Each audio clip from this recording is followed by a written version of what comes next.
Cognitive behavioral therapy or cognitive behavioral techniques. What are they? I'm sure you have all heard of them through other various means of life and as a type of sort of talking, thinking type therapy. Now, the reason I want to talk about this today is, as most of you know, if you don't have this in check, you have no long-term edge. I don't care how good your strategy is. I don't care how good your win rate is. You don't have a long-term consistent edge, and that means you're not going to be long-term profitable. Simple as that.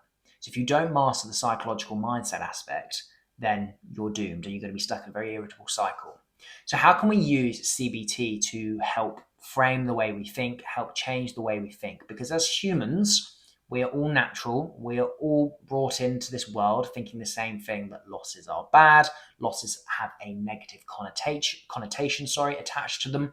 And we need to reframe the way we think. Now, I'm gonna focus more on that negative thought process today because a lot of traders go through it. But it also could be around things around the way you view wins, the way you view the outcome of a trade. There's so many caveats to this, and I'll do some more videos on this.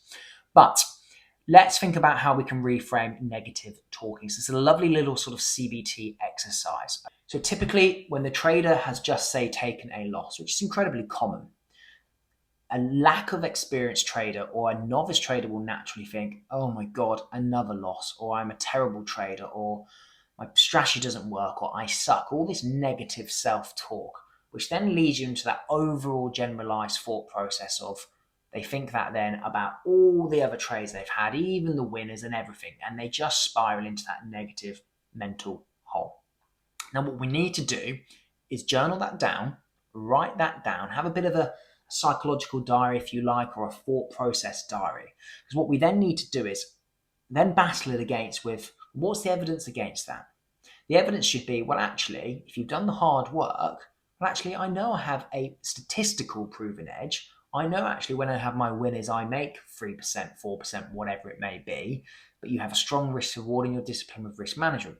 So you kind of write it down. It helps you take a step back as you've written it down, helps you take a step back and think, actually, no, that is negative self-talk. That is not how I should be thinking, because I understand that trading is a game of probability. Trading is a game of managing risk. It's not about being right or wrong.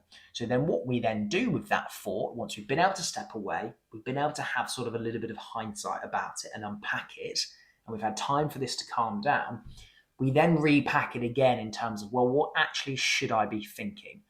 The thought should be, I am a professional, I am a trader, I'm of course going to have losses, whether you're a year in or 50 years in, you are going to incur losses. I want to make sure that my losses are optimal, and I want to make sure that it meets my proven edged criteria before I execute. Because then that way, that type of loss is a hell of a lot easier to deal with and a hell of a lot easier to move on from.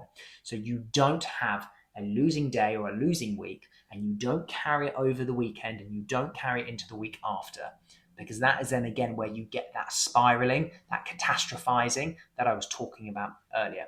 So next time you have a negative thought, it will typically be a pretty negative generalized thought, especially if you're in trading, because there's always lots of ups and downs, as you know, in your first 3-4 years.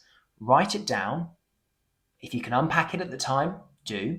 If you need a day or half a day away from it, you need to go do a gym session, whatever it is, to clear your head and then come back to it, please do it. It's a really good exercise. And you'll end up finding you'll have maybe 5, 6, 7 different habits of negative self-talk that you've developed over the months and the years without even realizing it. So write it down so you can evidence it, because it can be an incredibly powerful exercise, because then you start training your brain that when you do start to get those negative self-talks, you nip it in the bud.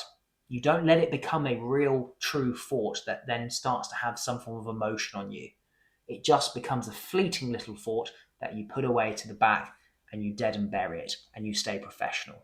So it's a great little exercise. Try it with any negative talks that you may have to yourself, and let me know how you get on, because it was fantastic for me in my early stages when it came to sort of reframing the way I think. So give it a go. Let me know how you get on.